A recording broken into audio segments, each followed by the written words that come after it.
When I closed my restaurant, when everyone I know closed their restaurant, the numbers weren't as high as they are now. So now for people to choose to open restaurants or to open schools or to open the stadium, I just don't get it.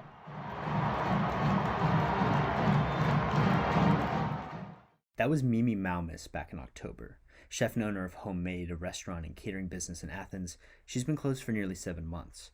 Some fellow restaurateurs operate as if there's no pandemic at all, but with a lack of uniform safety measures and cases spiking in July and September, Malmus didn't want to add to the spread, and she still doesn't. I'll go bankrupt before I'm going to have something like that on my conscience, and I'm at peace with that at this point. Fellow Athens resident Reginald Pfeiffer Mills never stopped working.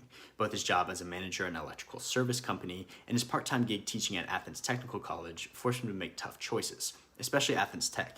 He either had to put himself and his family at risk, or he might lose a job he spent a long time trying to get. He took the risk. It's not that I'm concerned about getting coronavirus. I'm concerned about, particularly I have a 6-year-old who has some mental health issues. And so the notion of that little child being in a hospital where his parents can't come visit I can't imagine. Businesses staying shuttered, general health anxiety, schools being closed for most of the fall. These are the lingering effects of an unmanaged pandemic. They remind us that something went wrong. And sites like this remind us that attempts at normalcy have only prolonged the abnormalcy. Malmus and Pfeiffer Mills agree. They think the failure comes down to leadership.